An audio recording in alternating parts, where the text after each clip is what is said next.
Meal prep, a daunting task at first glance, but surely a great skill to learn. As the name implies, it involves preparing meals in advance on the weekend, saving you time and relieving stress. I know for me, it's been a godsend in those late nights when it feels like every assignment is due on the same day. But did you know it can also be a cheaper, healthier alternative to eating out? Studies have shown meal prepping to be a more cost-effective option than eating out and purchasing processed foods. It often feels like time and cost can stop us from eating healthy, but luckily, meal prep can be an effective solution for many. I'm Michael, a third-year nutrition and food student at Ryerson University, and welcome to Cheap, Healthy, and Easy, Intro to Meal Prep 101. Today, we'll be going over how meal prep is the easier alternative. Let's go over the syllabus for the course. Today we'll be learning how to make Asian chicken and veggies. We'll learn how to properly wash our hands for meal preparation. We'll learn how to use a knife, and we'll learn how to handle raw poultry. After completing this course, you'll be able to enjoy the fruits of your labor with delicious, healthy meals for the next week. Let's get started by washing our hands. First, remove any jewelry or watches and wet your hands with warm water. Next, lather your hands with liquid or foam soap. Lather for 15 to 20 seconds, about the time it takes to sing the alphabet. Be sure to lather between your fingers, under your fingernails, and on your wrists. Next, rinse your hands with warm water, being sure not to touch the sides of the sink. Now, dry your hands completely with an air dryer or paper towel. Finally, turn off the tap with a paper towel, keeping your hands clean. Let's start with our Asian chicken and veggies dish. Our recipe is going to yield 4 servings and it'll take about half an hour. Here's what you'll need: a cutting board, a chef's knife, Tupperware to store the meals, 2 large skillets, and a food-safe thermometer. Of course, you'll also need 2 tablespoons plus 1 teaspoon of olive oil divided, 1 yellow onion, 1 red bell pepper, 3 garlic cloves, 3 cups of broccoli florets, half a cup of water, half a pound of boneless, skinless chicken breast, 1 teaspoon of salt and half a teaspoon of black pepper, 1 tablespoon of soy sauce, and 16 ounces of cauliflower rice. Cauliflower rice could be a great alternative to white rice as it's lower in calories, high in fiber, and high in protein, helping build and maintain muscle mass while keeping you satiated. While I'm using frozen, you can also make your own cauliflower rice.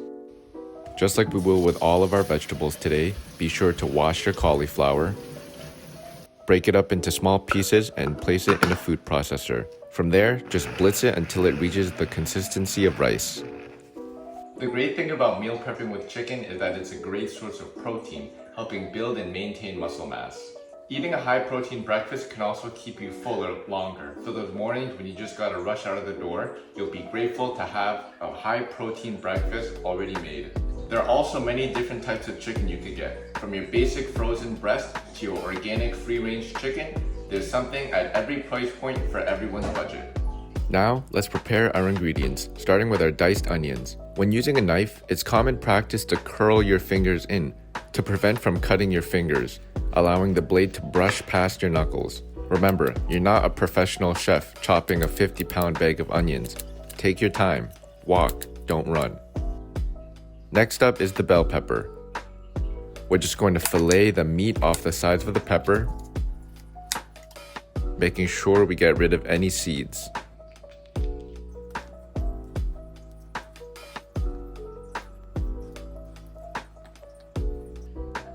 Now we're going to cut the bell pepper into thin slices.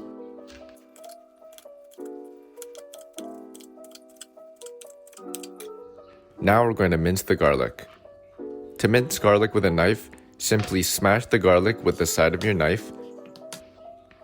Next, use the weight of the knife to finely mince the garlic.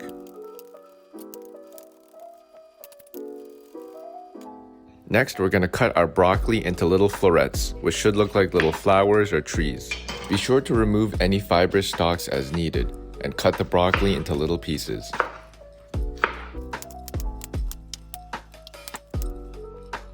Next up, chicken.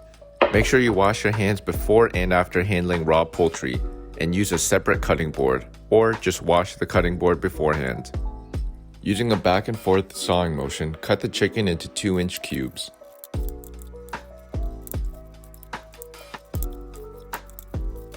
Now that our ingredients are prepped, it's time to start cooking. Start off by heating 1 tablespoon of oil in a large skillet over medium heat. Once hot, add our diced onion and pepper and cook until it begins to soften. This should take about 5 to 7 minutes. Next, add the garlic and broccoli. Carefully add half a cup of water to let the broccoli cook until it begins to soften. This should take about 3 to 5 minutes. Once that's done, move the vegetables to the sides and clear space in the middle of the pan, then add the chicken. Season with salt, pepper, and soy sauce. Let it brown on one side for 5 minutes. Meanwhile, we're going to get started cooking our cauliflower rice. Heat a large skillet over medium heat and add 1 teaspoon of oil. Once hot, add the cauliflower rice, salt and pepper to taste, and cook for 3 to 5 minutes or until hot. Now back to our chicken and veggies. After 5 minutes have passed, flip the chicken and continue to cook for 3 to 4 minutes until the chicken is cooked through to 165 degrees Fahrenheit or 74 degrees Celsius using a food-safe thermometer. As you can see here, we're still a little low on the temperature, so we're just going to let that cook for a little while longer. As we give the chicken more time to cook, be sure to keep an eye on the cauliflower rice to make sure it doesn't burn. When checking the internal temperature of the chicken, be sure to test multiple pieces, as some pieces on the edge of the pan may not be fully cooked through.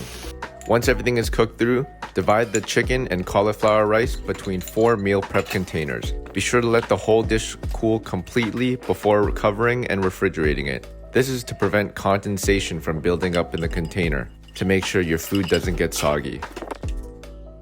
And we're done. Chicken can stay good for up to 4 days in the fridge. Just be sure to reheat it before you eat, and feel free to add any extra condiments like ketchup or hot sauce. Congrats! You just passed Intro to Meal Prep 101. You've made yourself healthy, delicious, cost-effective meals for the next week. Always remember, meal prepping can be the better alternative. As we grow in our culinary journeys, don't forget the 3 food skills we learned today. How to wash your hands, how to use a knife, and how to handle raw poultry. Now, all that's left to do is dig in.